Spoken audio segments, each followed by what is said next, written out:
वैष्णवी हगवणे मृत्यू प्रकरणातील आरोपींबाबत आता महत्त्वाची बातमी समोर आली आहे। वैष्णवी हगवणे मृत्यू प्रकरणामध्ये हगवणे कुटुंबातील सदस्यांच्या फसवणुकीसंदर्भात अनेक गोष्टी समोर येत होत्या। वैष्णवी हगवणेचा मोठा दीर सुशील हगवणे याच्यावर बनावट शस्त्र परवाना प्रकरणी गुन्हा दाखल करण्यात आला होता आणि आता या प्रकरणामध्ये सुशील हगवणेला जामीन मंजूर झालाय। पुणे जिल्ह्यातील भुकुम या गावी राहत असलेल्या वैष्णवीनं सासरच्या मानसिक आणि शारीरिक जाचाला कंटाळून आत्महत्या केली होती। वैष्णवीच्या सासरच्यांची पार्श्वभूमी राजकीय असल्यामुळे या प्रकरणाची व्याप्ती सबंध राज्यभरात वाढली। या प्रकरणामध्ये वैष्णवीचा पती शशांक हगवणे, सासू लता हगवणे आणि ननंद करिश्मा हगवणे यांना पोलिसांनी तत्काळ अटकही केली होती। मात्र तिचा सासरा राजेंद्र हगवणे आणि मोठा धीर सुशील हगवणे हे दोघे मात्र घटना घडल्यापासून जवळपास 7 दिवस फरार होते। त्यानंतर पिंपरी चिंचवड पोलिसांनी त्यांना शोधून काढलंच। या प्रकरणामध्ये खरं तर दररोज एक गोष्टी समोर येत होत्या। दरम्यान वैष्णवी हगवणेचा पती शशांक हगवणे, दीर सुशील हगवणे, हगवणे कुटुंबियांचा अत्यंत निकटवर्तीय असलेला निलेश चव्हाण या तिघांवरही बनावट शस्त्र परवाना प्रकरणी गुन्हा दाखल करण्यात आला होता।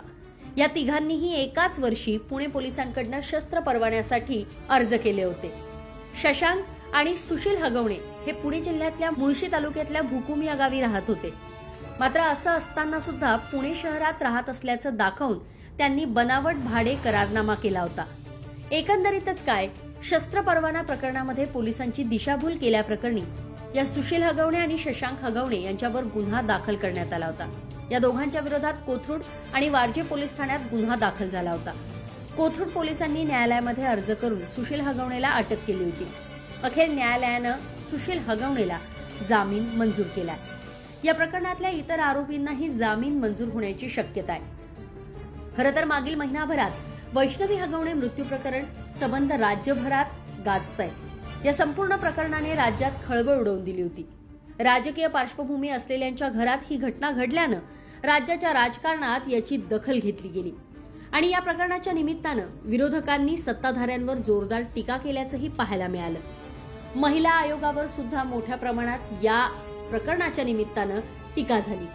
सत्ताधारी पक्षातील आणि विरोधी पक्षातील नेते वैष्णवी हगवणेच्या आईवडिलांच्या घरी सातत्यानं भेटही देत होते।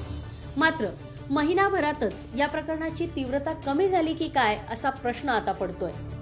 कारण या प्रकरणातल्या आरोपींना न्यायालयीन कोठडी मिळाल्यानंतर जामीन मिळणं सोपं होणार आहे। त्यामुळे गेली महिनाभर सातत्यानं वैष्णवी हगवणे मृत्यू प्रकरणावर सत्ताधारी आणि विरोधी पक्षातील नेते आवाज उठवत होते।